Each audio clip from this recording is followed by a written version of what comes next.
화 있을진저라는 말은 저주를 받을지어다 라는 뜻입니다. 듣기만 해도 섬뜩한 말을 예수님께서 하셨습니다. 그것도 7번이나 반복을 해서 하셨습니다.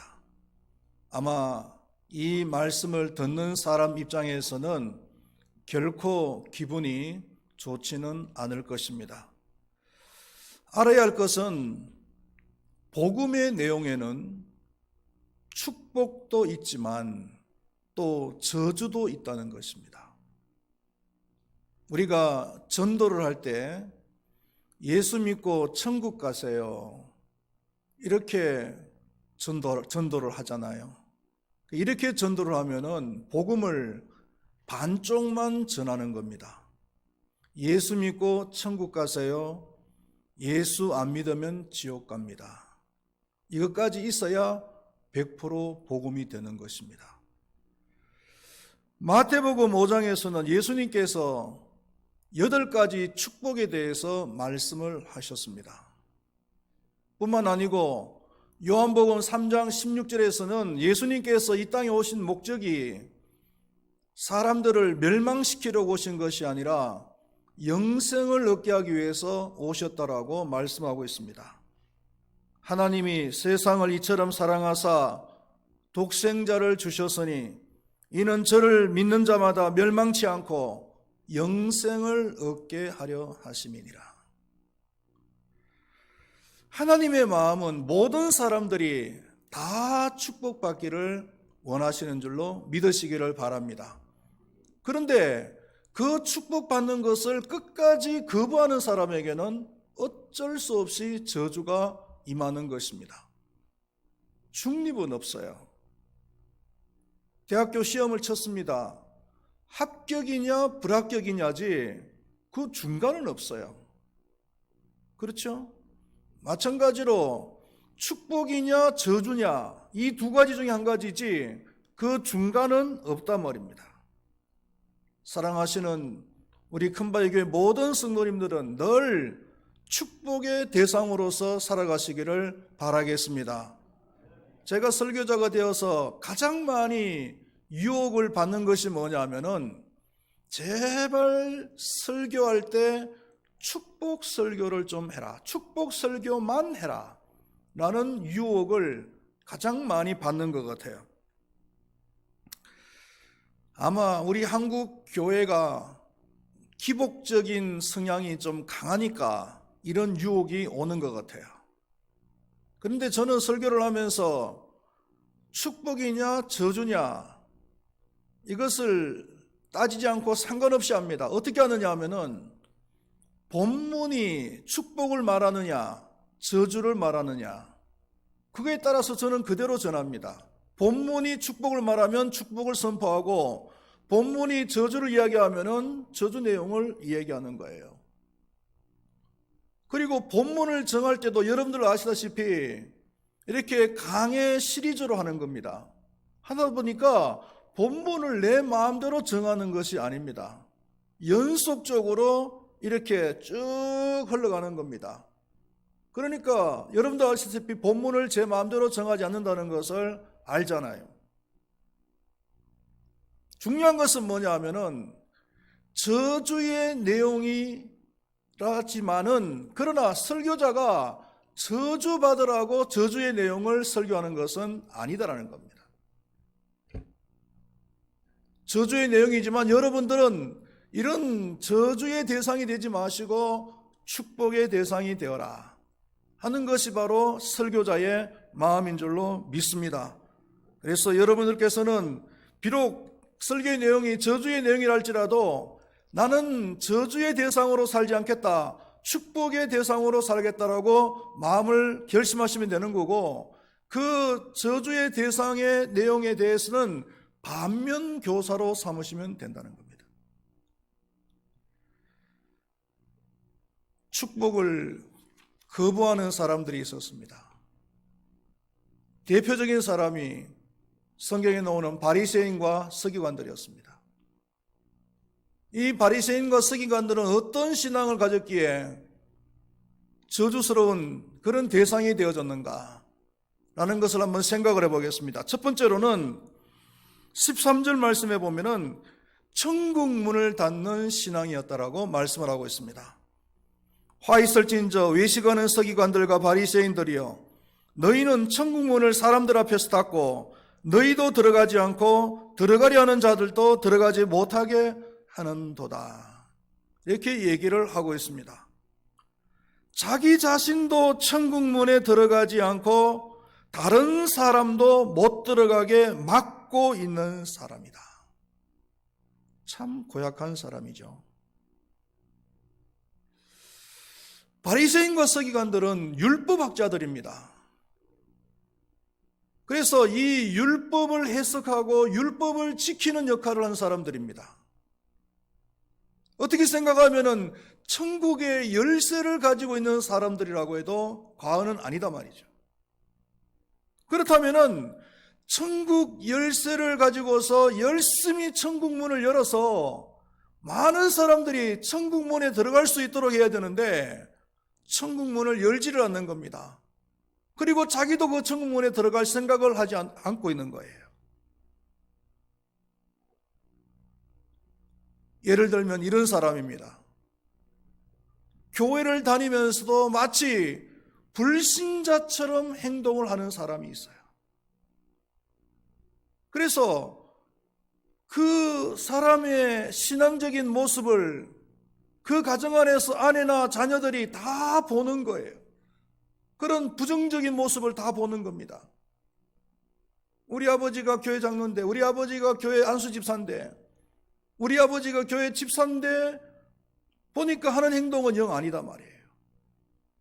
그래서 가정 안에서 부정적인 영향을 많이 받아. 그래서 그 아들이 하는 얘기가 가지고 있는 생각이 뭐냐 하면은, 나는 우리 아버지가 예수 믿고 저렇게 행동할 것 같으면은 나는 교회를 안 다니겠다, 신앙생활을 하지 않겠다 라고 생각을 하는 거죠. 아버지의 잘못된 행동 때문에 교회 다니기를 싫어하는 겁니다. 저는 어릴 때 교회를 다니면서 풀리지 않는 문제가 있었습니다. 그게 뭐냐 하면은, 교회 목사님 아들들이 왜 저렇게 문제를 많이 일으킬까 하는 거였어요.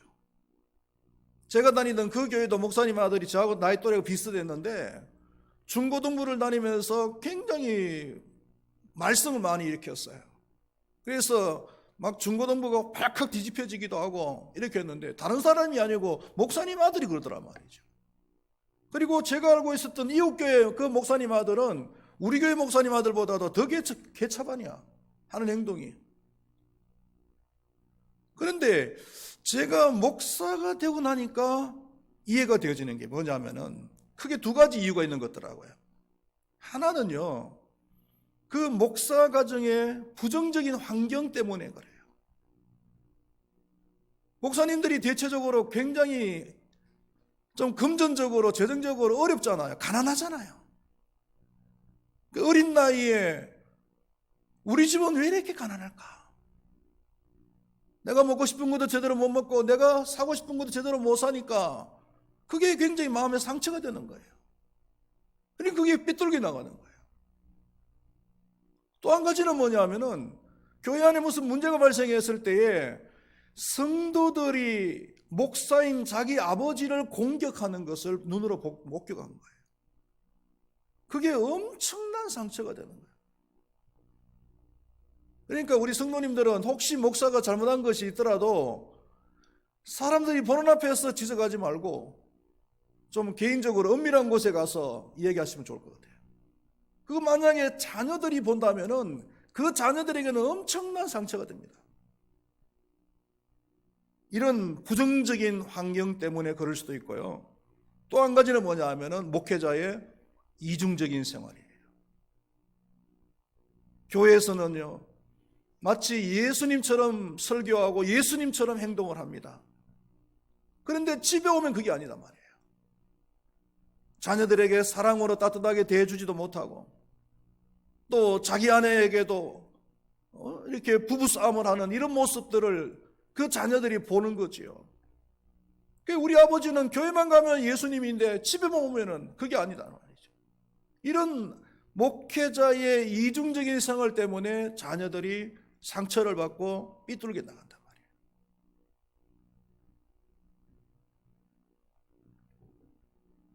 다 된 밥에 재 뿌린다는 말이 있잖아요.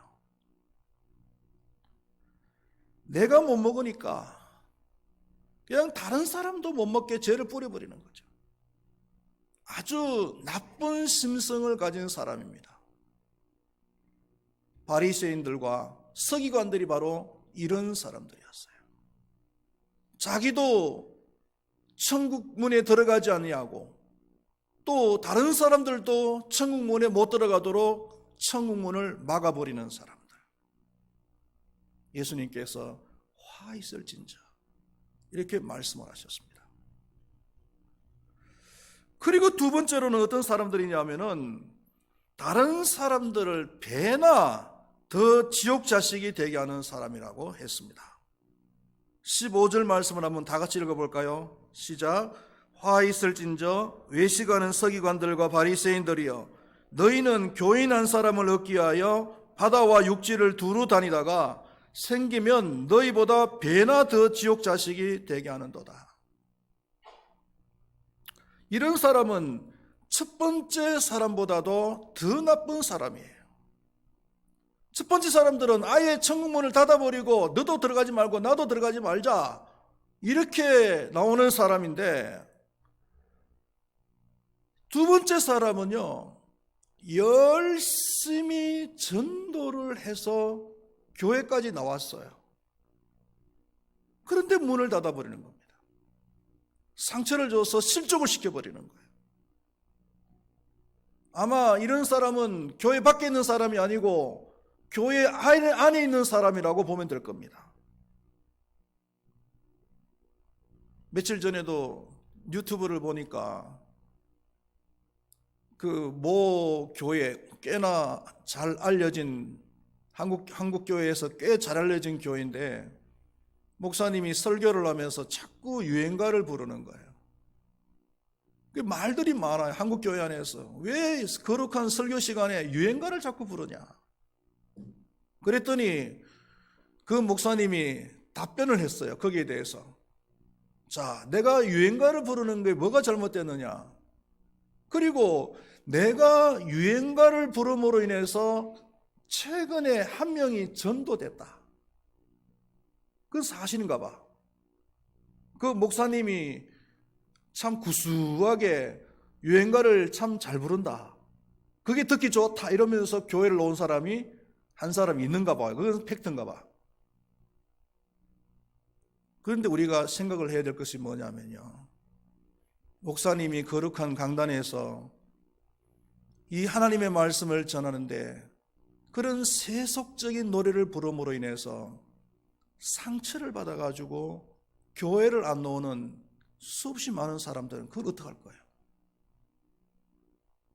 한 사람 전도된 것만 보고 수백 명의 상처받아서 교회를 안 나오는 사람들을 보지 않느냐 말이에요.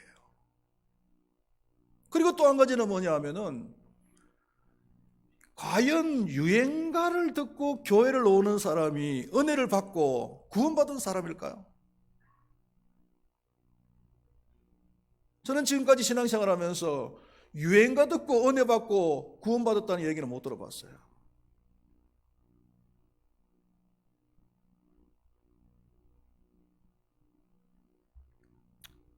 저는 저희 어머님을 전도하기 위해서 저희 어머님보다도 제가 먼저 예수를 믿었거든요.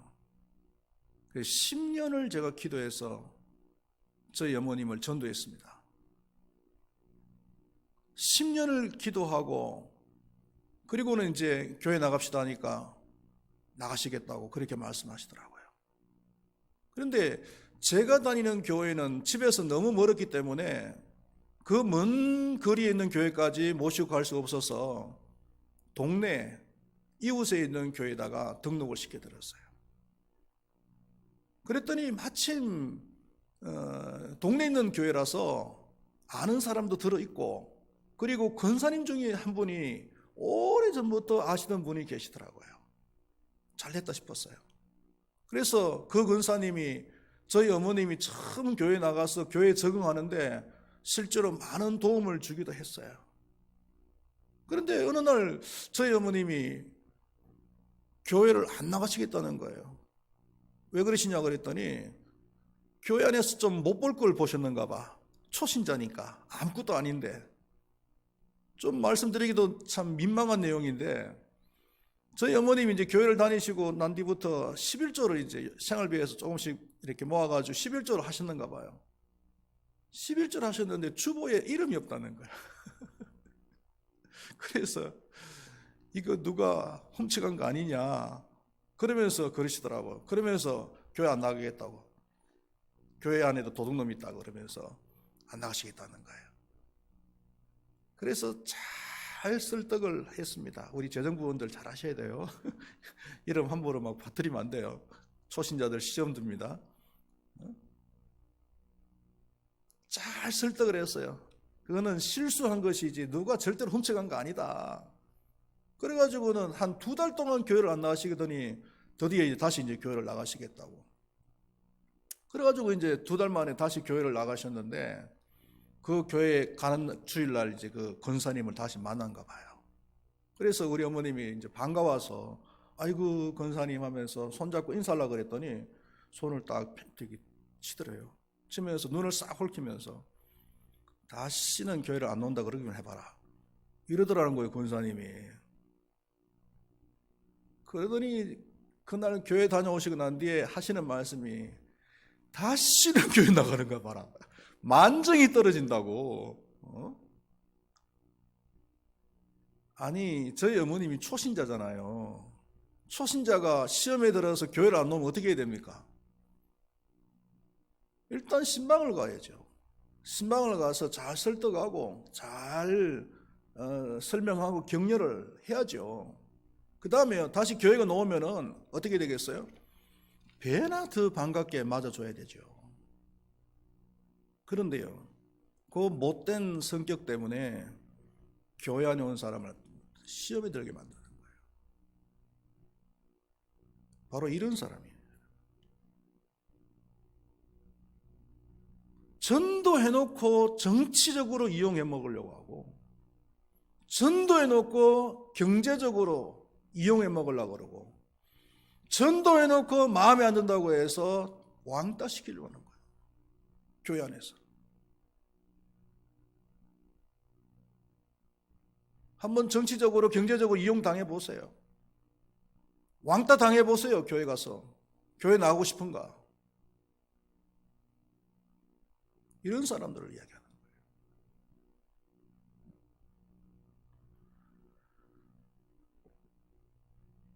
세 번째로 어떤 사람이냐면은 물질주의 신앙입니다. 16절 말씀 우리 한번 다 같이 읽어보겠습니다. 시작. 화 있을진저 눈먼 인도자여 너희가 말하되 누구든지 성전으로 맹세하면 아무 일 없거니와 성전에 금으로 맹세하면 지킬지라 하는도다.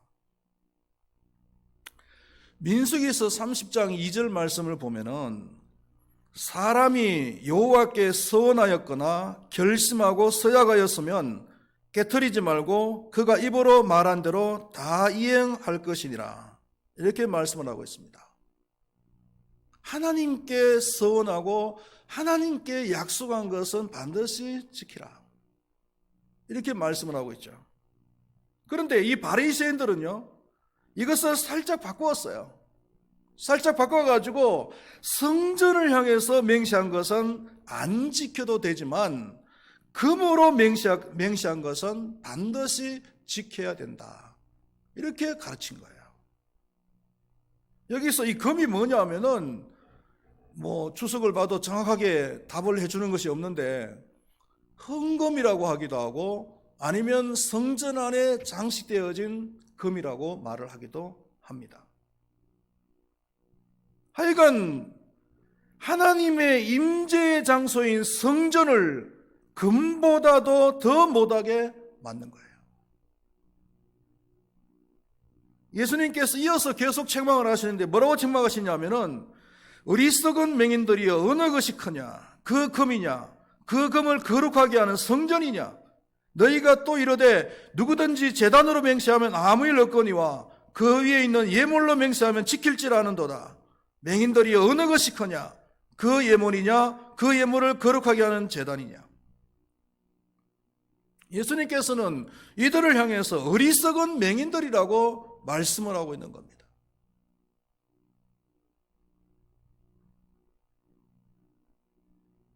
교회가 해야 될 일이 뭐겠습니까?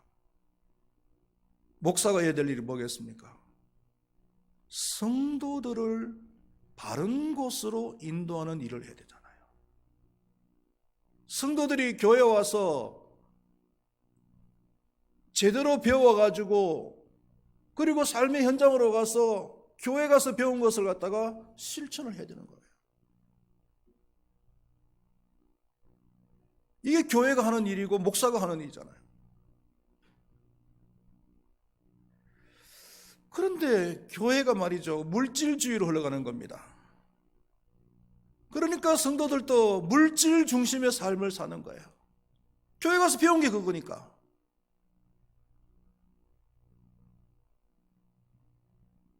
교회 가서 대사회를 섬기는 것을 배워야 되는데 교회가 너무 이기적인 모습을 가지고 있으니까 성도들이 이기적인 모습을 배워서 이기적인 삶을 살아가는 거죠.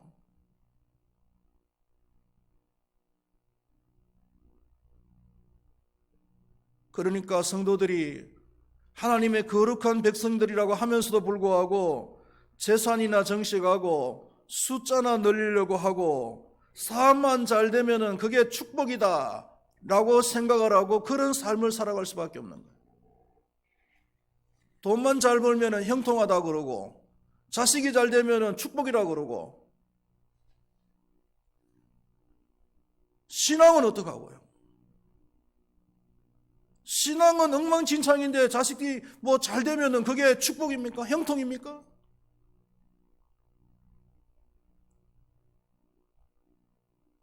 이게 교회가 물질주의로 자꾸 흘러가니까 성도들도 물질적인 그런 삶을 살아가게 되는 거예요.